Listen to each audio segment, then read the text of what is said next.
तक तुम्हारी तनु चरणों की धूल की सुगंध आया है। तुम आ रही हो, तुम अवश्य आ रही हो। मुझ दुखियारी के दिन रहने वाले तुम मेरे कल्याण के लिए मेरे समीप आ रही हो।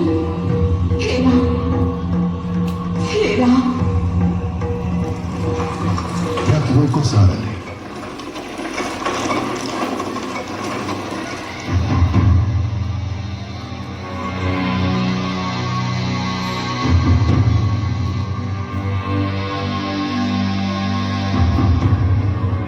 आज हम यहीं विश्राम करेंगे।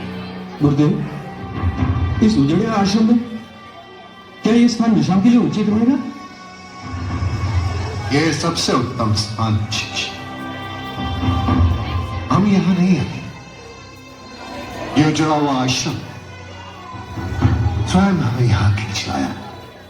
हे राम, हे राम, हे राम, हे राम, हे राम, हे राम,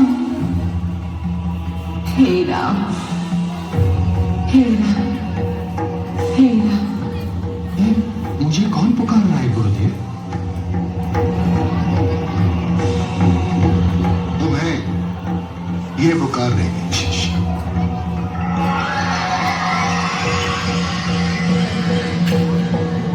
और न जाने कब से कब।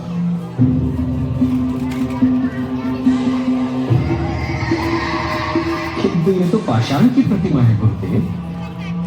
हाँ, है। इस प्रतिमा को अपने चरण से स्पर्श कर दो शिष्य।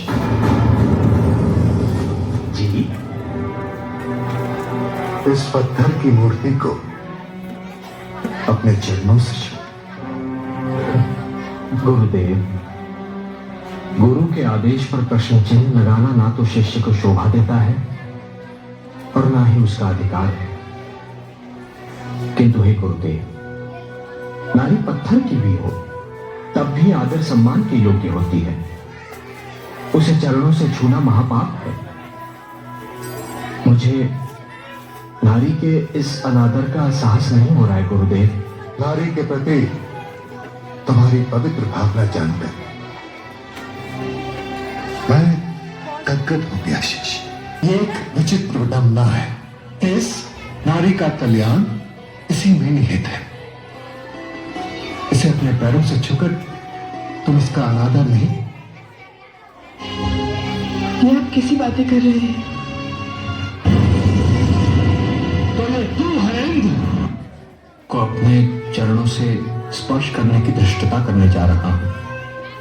क्षमा कीजिएगा।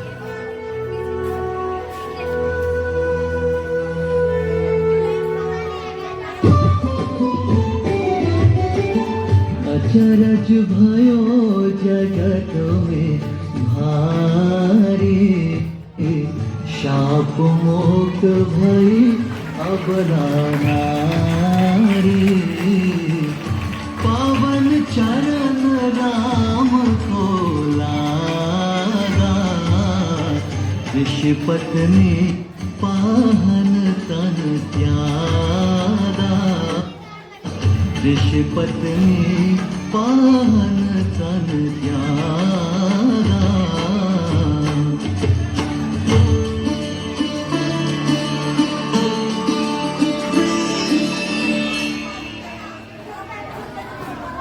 हे दुखी जनों का दुख मिटाने वाले राम, हे संकट के मारों का संकट मिटाने वाले राम, हे दुखियारों को तारने वाले राम, हे पापियों का उद्धार करने वाले राम, इस अबला को शाप से मुक्ति दिलाकर आपने जो इस पर उपकार किया है उसके लिए आपको कोटि कोटि धन्यवाद। नहीं देवी, आपके साथ घोर अन्याय हुआ था। मुझे अपार हर्ष है कि अब आपको न्याय मिल गया है।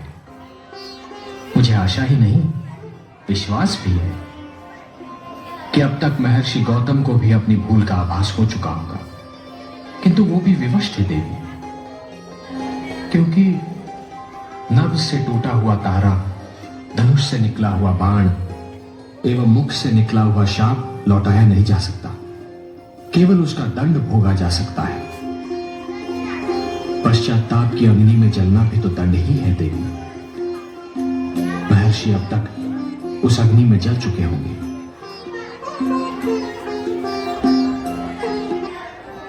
स्वयं मुझे भी दंडित कर दिया था। आज मैं श्री राम और ऋषि श्रेष्ठ विश्वामित्र के माध्यम से समस्त संसार को संबोधित करके आपसे क्षमा मांगता हूं। मुझे क्षमा कर दीजिए। नहीं स्वामी, नहीं। भावी को टाला नहीं जा सकता था, भाग्य लेख को मिटाया नहीं जा सकता था। जो हुआ वो होना ही था। भाग्य का लेख मानकर मैं अपने दोष से बच नहीं सकता। मेरा पुरुष होने का अभिमान मेरे समक्ष आ गया।